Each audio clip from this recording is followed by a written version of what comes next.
Hi there, Sanbonani Mulweni. Welcome to Fix channel. For you here, please subscribe before the end of the video. If returning, thank you for love and support. I appreciate you. Sizoxoxa kancane, sizokhuluma lena epersonal. Sizoza kuma TV shows njengoba nibona nje guys, kuyaqhubeka. Mina ngikhuluma ngama TV shows. Ngenza ama reviews. Ngi-add ke umbono wami kule episode engiyibonile, ngabona izinto engizaziyo, ngabona nezinto engingazazi, nokusha nokudinga impendulo. Kozoba nempendulo because zikhona indawo ezisala zibe nombuzo kona wonke lama TV shows adlalayo, ukuthi ke angikwazi ukuwabuka onke. Ngithe mangiqala ngikhuluma ngothando nesithembu kudala nje, ngichaza ngamakhosikazi ngokuhlukana kwawo o4 kwi-show nama-roles abo kwi-show.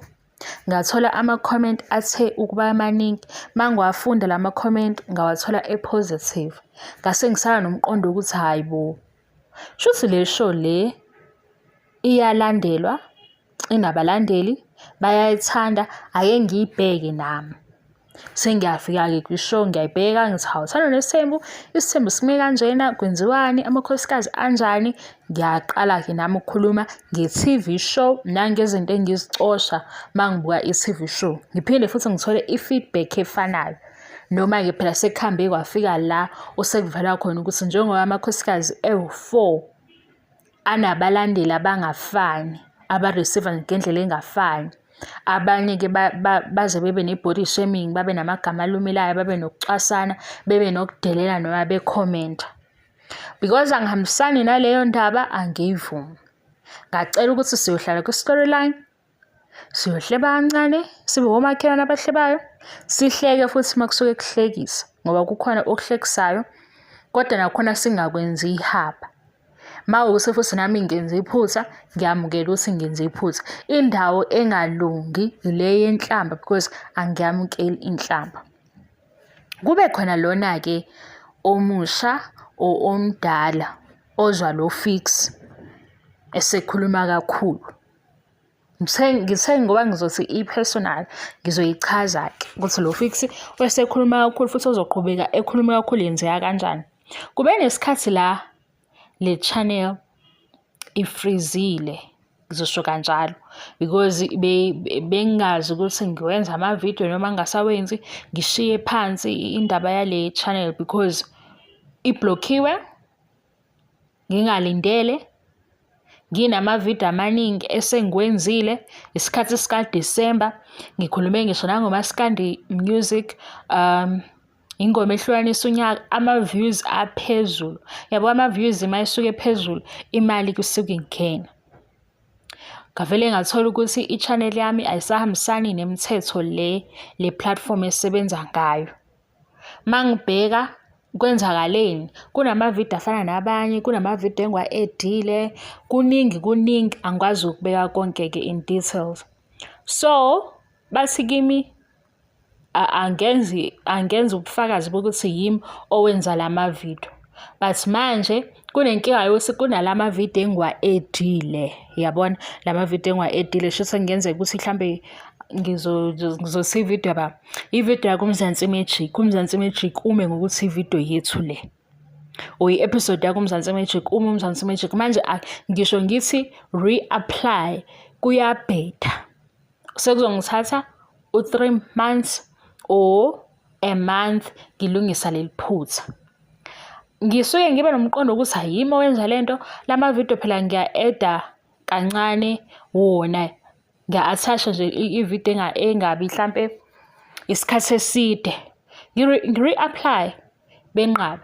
Manje-ke sekudlula u2 months or 3 months full, angiyitholi le mali ebisivele ikhona. Ngiyenze lapho-ke i-decision yokuthi ngizokhuluma kakhulu, ongenani makwenzeka zijike izinto, ngiyazi ukuthi yizwi lami leli. Kukhuluma mina, angifakanga video kabani, ngi-edde umbono wami, ngase ngifaka nama-comment aphuma kuma-viewers ale TV show engikhuluma ngayo. U-social media othini, nami ngi-edde wami umbono. uqale lapho ukukhuluma kakhulu. Ngihlukumezeke ngale ndlela yokuthi ngalento because ifreeze nemali ebengithi ngoJanuary ngiyithatha le mali ngiyaregister, ngoJanuary le mali ilungisa ini. Ngangaba nalo futhi ulwazi angilibhekanga ukuthi-ke mase-ke ngiri-applya kuba successful, le mali iyabuya yini kanti ayisabuyi. Le mali sengibhajekthile ngayo ukuthi ngizokwenzani.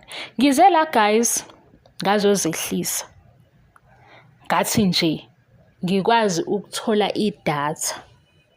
Baba khona osisi abangisizayo, mase sebengisizile, mase ngithola ngama-Wi-Fi deals ukuthi asebenza kanjani. Ngaba namahloni ingoba bengiku-tight position ebidinga nje ukuthi ngibe nale solution yangalesi sikhathi. Ngazehlisa because bengilobo ngihesitate ukuthi man, abantu bayangisupporta, bayawabuka lama-video, mase ngicela imali yedatha kuzozwakala kanjani, uyabo. Baba khona osisi abawuthi namanje ngifisa ukubabonga guys ngoba manje seyibuyele yonke into inormal. Into nje engitholayo ukuthi hey, ukhuluma kakhulu, hayi ivoice yakhe iyadina. Labo-ke akunankinga kodwa ngingazile ngoba bengine-stress ukuthi hawu le mali kufanele ngirejiste, ngizokwenza njani. Uyayibona leyo into leyo. Ngama-ke kwi-registration ngabona ukuthi ngizobona indaba yesikole ngoba yindaba yami ukuthi ngilungisa ngayiphi. Lena-ke ukuthi nje ngibuye kule platform bese ngingasenayo ne-energy yokubuya, ngabuya. So mase uzongithola ngikhuluma kakhulu, ngenza sure ukuthi izinto mayiphenduka ngiyazi ukuthi kunezwi lami kuwona wonke lama-video engiwenzayo, kunembono yami, kunokukhuluma kakhulu kwami. Lokukhuluma kakhulu mase ngikushintsha futhi yikho kuzongisebenzela. Ngenza lento-ke mina ezongisebenzela. Yingakho manje kuzoba ngathi angikho welcoming mawuzofika necomment yokuthi ukhuluma kakhulu ngingakuphenduli, ngoba ngapha kwelami side ngiyakwazi ukuthi lokukhuluma kakhulu kuyaphi, kungisizaphi. Mase uyafika nawe ngiye ngibone ngempela ukuthi hayi udiniwe-ke lo ngimgxobe ikhona, hayi lo ngimcikile. Ku-right and akusiyo futhi into exakile, kuzokwenzeka vele kodwa mina ngineyami i-direction, iyabona. Yingakho futhi ngeke ngithi musukufika la wenze ngathi sekuyijele. Mawufike wabona ukuthi hayi man, lento le angihambisani nayo, angimuzwa nje kahle, vele usheshe udlule uyikhulule kuphi emoyeni. Ngoba manje usuthola ukuthi ngaze ngalimosha idatha lami ukuthi lithini, kwazi kanjani, uyabona. Kanti nami ngineyami i-direction. Yikho ngithi le video lena-ke i-personal ukuthi bengifuna ukulungisa lokho ngoba ngiyazi njengoba ngiqhubeka ngisazokhuluma, and uma ngisakhuluma kuzophinde kuvele abanye bethi no, hey ngeke ukhuluma kakhulu, izwi lakhe hayi bo, ukhuluma njengoTirelo. Ukhuluma njengoTirelo, kube kuningi nje, uyabo, kube ngathi uyangichwenza kodwa futhi khona indawo kuyena ethi ufuna ukulayela ukuthi ngithini, amange engiwaqambe ngaleso sikhathi, ukuhleba noma ngabe yini nje ufike yenzeka leso siphithiphithi. Ngapha kimi kunesidingo sokuthi ngenze njalo ngoba ngiprotecta i-channel yami, okufanele ukuthi ngibe nendlela yokuyi-protect. Mase kuba sengikwenzile-ke lokho guys, kunenye into eniyenzayo. Mina ngu-Fix SA. Fix, mawuthanda ukuthi Fix SA, ngiqambe kanjalo le channel. Senikhomenta la ngamagama angawona wami, angisazi-ke manje ukuthi mhlawumbe ngabe khona i-scam esenzakalayo, ngidala i-scam yini seningibiza ngalamagama. Ngoba uma ngicelile ukuthi please mention i-channel ethini noma yenzeni, ngizokusho mina. Why kuzofika igama engalazi kwi-channel yami, or ungibiza ngaleli gama, kwenzakaleni, ngenzeni, kukhona yini la kuvela khona? Ngiyasaba guys phela manje ngizokwenza izinto engingaziqondi. Yazi why ngingene ngale ku-TikTok, namanje angazi ukuthi ku-TikTok kwami kwenzakaleni, kwamele ukuthi ngiku-delete. Uma ngingena ku-TikTok kwami kuvela ukuthi ade ngisenda izinto kubantu angazi kanjani, noma yimi ohlulwa u-TikTok ngakwenza lokho ngapressa ngazi ukuthi ngipressani, sengiyaxoka ukuthi hawu angingakaze ngikhulume nabo waye ngizobasendela lezi zinto, ngizobasendela amavidiyo ngavele ngathi social media indala kunami, angidelete nje ngoba angidelete yonke lento kuvela ukuthi ngiyisendile ko-DM babo, ko-inbox babo, mase ngidelete i-TikTok ngoba angazi ukuthi kwenzakalani, ngivele ngiyikhiphe i-account. Uyabona, ngiyayisaba into ehlangane ne-scam. Nakhu kudala ngiku-Facebook communicate nomunye usisi wangisukela nje wathi uyangithanda warawara asibe abangani ucela abangani. Hayibo usisi-ke ngale futhi guys ngiyasaba i-scam. Yabo ngoba seniqala nje ningibiza ngoMrs Bani, ningibiza ngalamagama eningibiza ngayo, khona nabanye bathi ngizoboshwa. Sengiyasaba phela manje msana ungifaka uvalo. Lapha ku-Facebook saba umngani nalo girl for years. Hawu sasibangani online phela. Sengingena ku-Instagram yi-fake untombazane. Sengiyayibuza ukuthi kazi lo ntombazane bekuyintombazane, bekubhuti, kwenzakalani, befunani kimi? Sengiyangena ku-Instagram nangu lo sisi, hayibo nawo amagama akhe aphelele, ngim-inbox ukuze ngibe sure ukuthi uyena, ngenze sengathi ngifuna ukuthenga le product ayidayisayo. Hayibo aconfirm ukuthi yena ubani, ukuphi. Yabo ngaphoqeleka ukuthi angi-order lento eyodwa ukuze ngizobona ukuthi kwenzakalani. Nangaleso sikhathi ngabona ukuthi nje yabo ukuze ngiphume kulento engayazi, angivele ngidelete account yami yaku-Facebook ngoba khona nomunye ubhuti wangisukela wathi angazi mina e-DUT kukanjani kanjani. Wangitshela nje story ehlangene ne-DUT. Manje ngiyayisaba into ene-scam guyzini. Mina ngu-Fix SA la ku-YouTube, please ningahambe ningipha amagama ngiyacela. Yo ngaye ngagileka phela, ngiyakwazi ukugileka. Angazi ukuthi kwakuyini inhloso yalo wasiseni yaphelela phi into yakhe. Nomunye futhi ubhuti wangitshela nje story esingahlangani kodwa ngayitshela mina ngathi mhlawumbe ufuna umuntu o-wrong angena lowo muntu. Abantu bayigebengu. Manje mase nizongibiza ngoMrs Bani. Hayi guyzini niyangizwa ngo-Fix SA yimi lo. Ngisaba kanje Nkosi yami. Ngiyasaba nje into ezongihlambalaza, ngiyasaba into ezongihlambalaza. Ngisaba ngisho kuswela ubaba oshadile, ngiyasaba nje into ehlambalazayo. Hawu nina senibhala la ku-comment section nalama ningipha amagama manje, ngicela ngangipha amagama ngu-Fix SA. Mali khona-ke igama mhlawumbe eliyisidlaliso enifisa ukungipha lona, asisuggest-ele igama sonke kanye kanye ngoba manje nizoqhamuka senithi bani angisazi noma sekukhona umshikashiko wenzakalayo ngegama lami. Kwamanje nje kade ngisanda kuthola ukuthi khona one-account ku-Facebook usitha lama-video engikwenza la ku-YouTube eyowafaka ku-Facebook.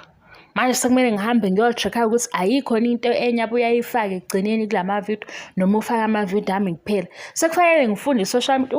Guyzini i-stress umuntu abanaso uthi nje wenza into yakho clean and clear, kuqhamuka abanye bazoyimosha eceleni.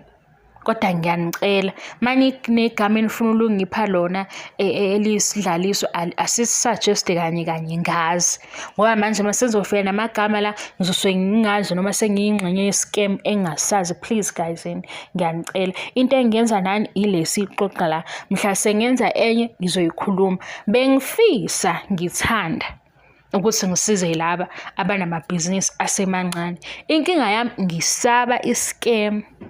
Ngisaba usisi esenike mina into or ubhuti esenike mina into kanti mase ethola ama-customer ayikho lento.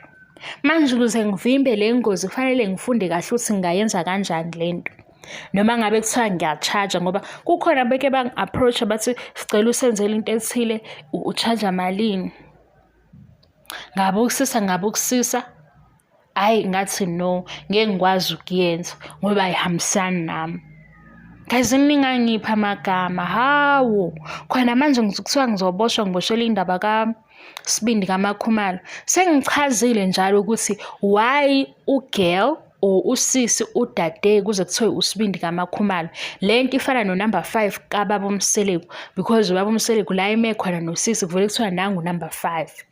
Manje mangichaza nakhona ayizwakali ngoba vele abanye usuke engekho interested kule video efuna enye into. Ingakho ezogcina engangizwanga lokho engikubekayo.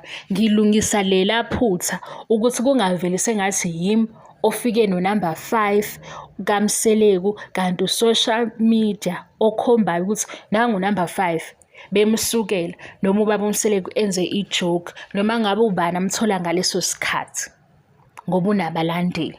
Nakusibindi njengoba ku-TV kuzokwenzeka into efanayo, hhayi ngoba sengisuke ngathi yikho lokhu kuqalwa yimi. Hayi bo guys, mina ngingena umuntu omubi, ngiyayicelela.